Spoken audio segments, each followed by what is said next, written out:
Lewis Howes is an entrepreneur and the host of the School of Greatness podcast, one of the top-rated leadership and personal development podcasts on iTunes. He went from growing up depressed, becoming broke, and sleeping on his sister's couch to changing the lives of millions of people through his podcasts, videos, books, and events. Need motivation? Watch the top 10 with Believe Nation. Top 10, I got a top 10. Got my motivation high for my top 10. Gotta learn from the wise women and men all my life. Like na na na na. For my top 10, top 10, top 10, na na na na. This one's for my top 10.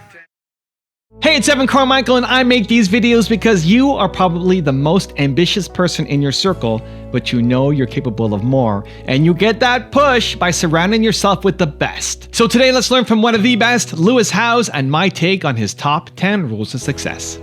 Enjoy. Okay, let's kick it off with rule number 1. Appreciate small wins. 19 years ago, there was a teacher that believed in me. I was flunking English my senior year at high school. And she said, Lewis, it was midway through the term, or I can't remember what you call it in high school, the semester, the term, whatever it's called. And she goes, Lewis, you're flunking. And just to remind you, if you don't pass this class, you can't go to college. You know, you have to pass senior year English in order to get the minimum grade to get accepted into the college you want to go to play football. You won't be able to play football, which was my dream. And I said, you got to help me. This is like the hardest thing for me in my whole life. I've had tutors, special needs classes. Can you help me? And she was like, I will be here every day after class, but you've got to show up, and I'll make sure you pass it if you show up every single day. And I mean, it must have been one of the hardest things for her to work with someone with a second grade reading level and senior year in high school. But she showed up, and she said, I will do this act. And every day she showed up, and I showed up. And it took both of us taking the commitment, but I passed, and it allowed me to get into college. And I wouldn't have been a New York Times bestseller without that act of kindness and greatness that she saw in me, just like you said with Nick's janitor. And I think now's the time to think about that in every area of your life. Yes. You're not going to lose 20 pounds in a week, but what's the act you can do today that will be great, that will pay off 3 months, 6 months, 12 months from now in those little consistent acts. You talk about those small wins all the time. Yes. For me, at the beginning of this hour, we were talking about, my teeth. I've got 4 missing teeth and big gaps, and I've got Invisalign that I've been using. And it's, I remember starting it almost a year ago and being like, man, I'm a 36-year-old man. I'm putting braces on? This is embarrassing. I got to have this plastic in my mouth. I'm like a grown up now. What am I doing? But I was like, you know what? My future self is going to thank me. The health of my teeth are going to thank me, and my confidence is going to thank me, and it's going to impact me. And my girlfriend's like, how do you feel? Are they moving fast? I'm like, they're moving really slow. She reminded me this week, she said, this is going to take time. Appreciate the little wins, the little movement every day. And I was like, man, you're starting to sound like me. I want things fast. Yeah. You're starting to sound like me when I talk to other people. You got to appreciate the small wins every day. Rule number 2, communicate with confidence. I remember being so afraid to speak in front of people at the time. I couldn't speak in front of an audience of 5 without trembling, stuttering, very insecure. Even though you're a pro athlete, you have Even though I had confidence in presence. Yeah. But I was horrible in school. Communication. Horrible in school. The teacher would always ask us, say, open up chapter, whatever, page 53, and read aloud to the class. Oh. And I would just wish they wouldn't call my name. Yes. But they always would. Don't call me, yeah? But when I tell you that I was such a slow reader, it was just, I couldn't even read the simplest things, and I would stutter. So I just always felt like everyone was laughing at me. I always felt like everyone was laughing at me all the time when I would read aloud. Yes. So that kind of conditioned you. You don't want to speak. I don't want to be in front of an audience unless I'm playing a sport, something I'm comfortable in. Then you don't have to speak. That's the way I can perform. It's all physique, right? That's it. Yeah, because I could inspire people through my way of being, my performance. So I was always very insecure around speaking in front of other people, and I remember someone told me at some point, if you really want to change the world, you need to learn how to communicate in front of an audience. Whether it's a boardroom of people trying to share, your message with their company, one-on-one, or if you want to move a society, you need to be able to communicate with confidence. Rule number 3, be clear of what you want. How do you get through a guy to say, dude, design a life or you're probably not going to enjoy your life. I think you just got to start asking the questions. Like, what is it you really want? What is it you really want? How do you want to feel every single day? And what is something you really enjoy doing? Most people don't get the results they want in life because they're not clear on what they actually want in the first place. You ask a lot of entrepreneurs, I'm sure a lot of the young kids who come on here and listen, they're always like, well, I'm not sure what my dream is, or I'm not sure what my passion is. And I think you got to get clear on what that is. And that doesn't mean you have to know what your dream is for the rest of your life, or like something you're to create for the rest of your life. But what do you want to do like in the next year? Like, what do you want to do now? What do you love doing right now? And if you don't love it anymore, I talk about business as in seasons. You know, our life is in seasons, sports, there's seasons. And just because I loved playing baseball my entire childhood, every single year from T-ball until my junior year, at the last game my junior year, I was just like, you know what? I don't love this sport anymore. Rule number 4, structure your schedule. For me as an athlete, you were a big baseball star.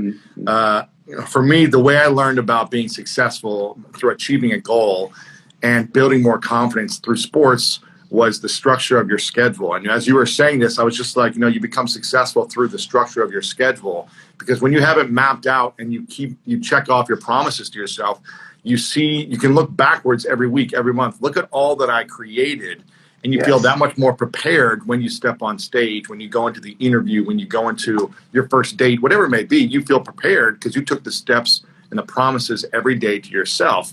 And that's how you become more successful and more confident, is through the structure of your schedule. Good book by my man, Evan Carmichael, Built to Serve. If you want to learn about your purpose and how to become a better leader in the world, I love this. He says, this is the starting point for everything. If you're confused about what to do next, if you're pressured by others to fit in or live their version of your life, if you feel held back because of people judging you, it's because you don't know who you are and what you stand for. You got to figure out who you are and what you want and how you can serve other people. Rule number 5, have self-awareness. When I think the ego is present, you're unwilling to look for different answers or different solutions because you feel like you already have them. So for me, it was really about, okay, first being aware, my ego is leading the way. How is this supporting me and how is this hurting me? Because in some ways, it was benefiting my life. I was achieving, I was getting recognition, I was making money, I was in good shape. In other ways, the most important ways, my internal well-being was suffering, was hurting, was confused, was depressed at times, and was always in this conflict. And so first for me, it was like, okay, I realize that I have a challenge, I have a problem, right? It's that recognition. What can I do next? How can I have the understanding, the tools, the technology to move forward in a way that I'm not a slave to my ego, but I am aware of it, I can welcome it, I can have a conversation with it, and I can let it go. Rule number 6, use LinkedIn. My third mentor told me to go on LinkedIn. Okay, got it. So my third mentor was a headmaster of the university that I went to called Principia College. And he was an Olympic qualifier in the marathon. He was just like a great spiritual business leader for me. He just always had the right moral. He just always knew like which direction you should go in. I could go to him for advice and he was kind of like a sensei where he would never give me the answer. Yeah, ask you questions. Ask me to answer myself. Yeah, you know what I mean? That's a great teacher right there. Great teacher. That's a great teacher, yeah. He would just kind of wait for me to like know the answer, you know, whatever it was. Nice. And I remember calling him and saying, I'm broke, I don't know what to do. I'm getting food out of the back of a Toastmasters, like people have to beg people to take me to lunch. And he said, you should join LinkedIn. And at the time, I think there were 14 million people on LinkedIn. Oh, wow. This was 2007. Yeah, it's early on. And he's like, I've heard some people are getting jobs there, why don't you check it out? Yeah. So I said, all right, I'm gonna, Maybe whatever you get a tell me job. to do, Yeah. I'll do whatever you tell me Yeah. to do. So I'm spending 6 hours a day on LinkedIn for the next year and a half during this time, just reaching out to people, trying to connect with local leaders in Columbus, Ohio, business leaders, successful people, just anyone from sports background to business to whatever it may be. Anywhere I could find like a tie where I went to school with, or they went to the same school, or they like football, anything at all. I was like, what do we have in common that I could reach out and connect to people? After about a year of building my relationships and profile, people just started coming to me and saying, hey, can you introduce me to this person? How do you know that person? I need help here. Can you connect me to a sales rep or a marketing rep? Yeah. I just started to become the connector. Then people were like, can you show me how to use LinkedIn the way you're doing it? Yes. And I started showing my friends. Yes. And one guy gave me $100 after I showed him. He goes, you have no idea this is gonna help my business so much. Yes. And I go, this is a thing, I can make money teaching what I already know really well. Yes. And that was a big spark for me. I was like, okay, I can make money doing this. Rule number 7, become an incredible marketer. The goal is to do what you love every single day and make money around that. That's what I'm teaching people. That's my mission right now. So how do I do that, dude? How do I do that? I want to be an artist. I want to be a musician. I want to be a ball player. Yeah, you got to promote. I'm 57. How am I going to make money playing ball? You got to learn to be in a senior You got to league. learn to tell your story. You got to learn to tell your story and become an incredible marketer. And a lot of people don't love to hear that, because here's the thing. Speaking about artists, I'll tell you a perfect example. Yeah. My brother is the #1 jazz violinist in the world. Yeah. And he has built an incredible business around this. He has 30 different streams of income. He's hustling like a machine. Yeah. There's no way he should be making money as a jazz violinist. There's like 4 of them. No one cares about jazz violin. But he has built, multiple 6-figure business every year around it. And he says this to me all the time. He's like, I find the most talented musicians all over the world who make nothing. Yeah. It's because they think they're not supposed to promote their work. It's like they think that they're just supposed to be locked up in a room or go to a bar and perform, and that some talented rep is going to find them and then make a CD for them. It's not going to happen. That marketing's not art somehow. No, it is necessary if you want to build a business around your dreams. You've got to learn how to become an incredible marketer and promoter around your passion. And that's something that I learned early on when he would finish a set in front of 25 people at a jazz club where he's making $50 that night. He would go around afterwards and take his CDs in a box and go around and say, thank you so much for being here. Will you buy my CD? He put it in their chest and wait until they made a decision. If they said no, he'd be like, awesome, thank you for coming. Next. Rule number 8, ask the right questions. When I started out 2008, 2009 in just kind of figuring out who am I going to be in the world as a 23, 24-year-old guy trying to figure out my next move in life after I was done playing football, I went on LinkedIn because a mentor said, why don't you check out LinkedIn and see if you can find a job? And all I did was reach out to successful people or people at high levels in their careers or CEOs and message them. And none of them got back to me at first. And then they all got back to me because I stopped saying, hey, can you give me 10 minutes and give me some advice and mentor me? I stopped asking that. And I started saying, what are the questions that if I was really successful and had no time, that would pique my interest and that would make me want to give my time to some young kid trying to figure out life? And I started asking different questions. And I think the quality of your relationships depend on the quality of the questions and all those different things. I think probably Tony Robbins said that. And the questions I started asking was, I would say, what are the things we have in common and how can I speak to those commonalities? Who might we know in common? I just find as many commonalities as first, and I would speak into the commonalities that we had and also the greatest moment in their career that I could research and find. So I would see on their LinkedIn profile. So it's just always researching so much first before I reach out to someone.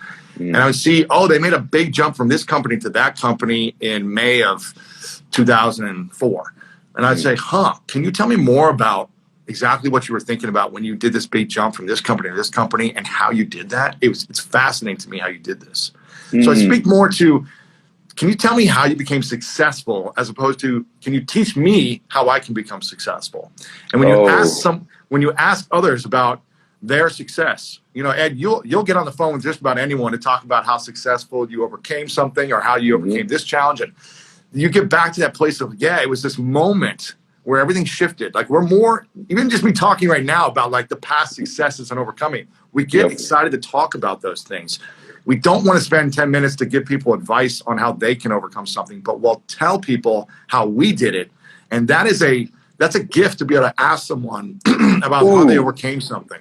Rule number 9, do what you believe in. I was in the car. Yeah. I called 2 friends during that car ride who I knew had a podcast and asked them, what is this podcasting thing? This is before podcasting was a thing. Yeah.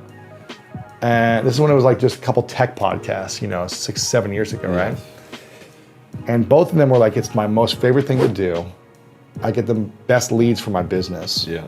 And it's just, I have so much fun doing it. Yes. I was like, if these guys can do this, I could figure it out. Yes. I've never done this before, but I could figure it You can out. talk to people. You can But my whole life I'd been observing and interviewing people, Yeah. just not recording it. Yeah.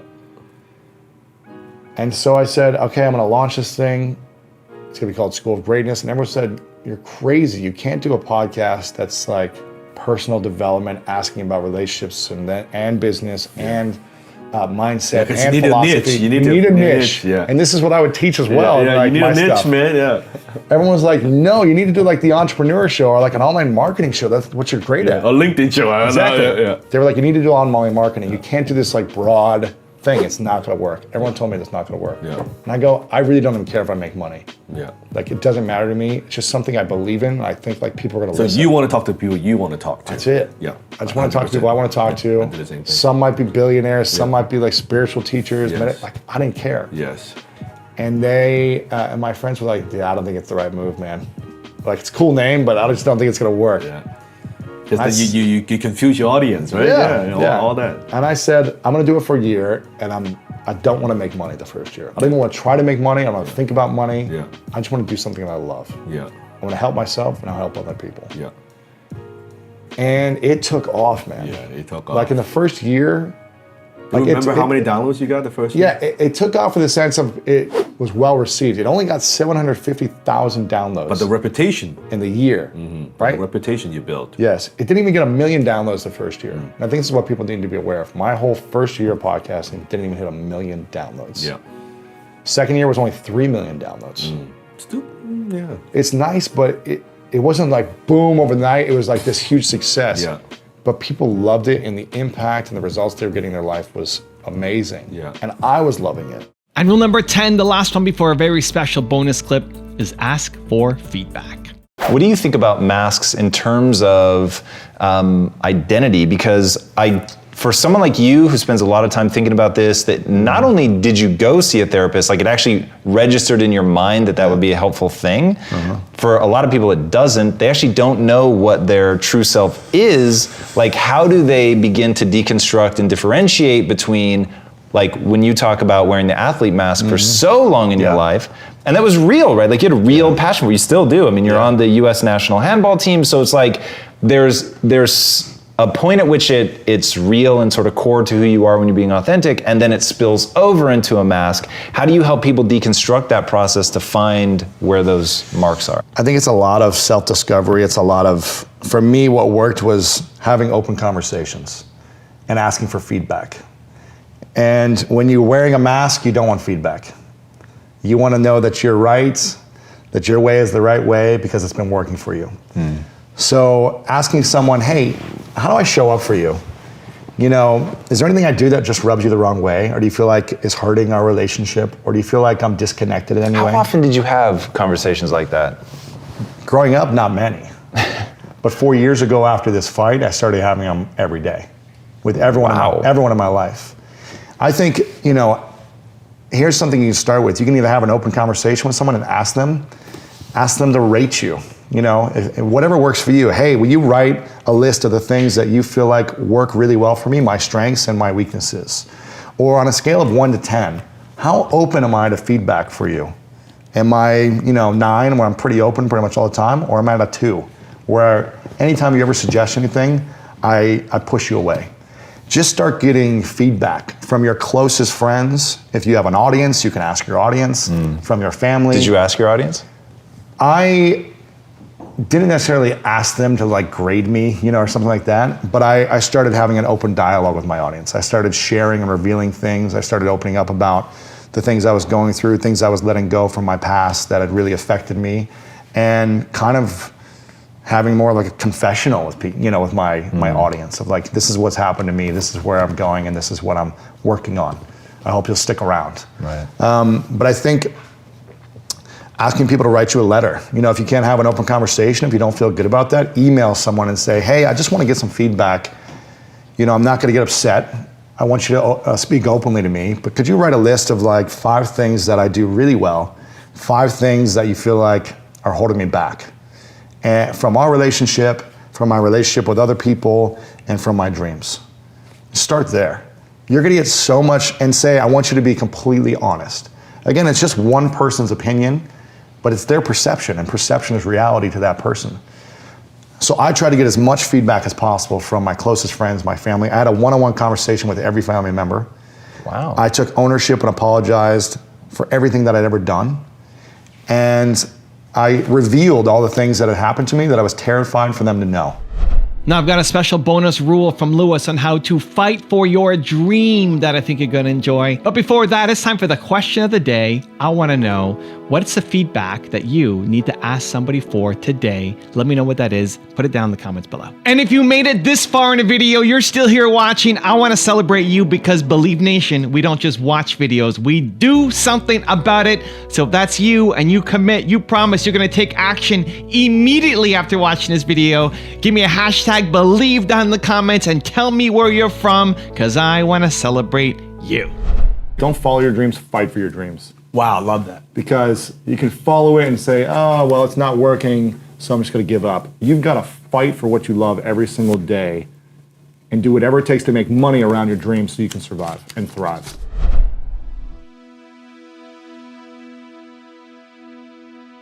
If you want 10 more awesome rules from Lewis Howes, check out the video right there next to me. I think you'll enjoy it. Continue to believe, and I'll see you there. The thing about a lot of ball players, pro athletes, a lot of them live off their previous legacy. They don't create something when they're 28, 30 when they retire. Right. And they live off of their glory days.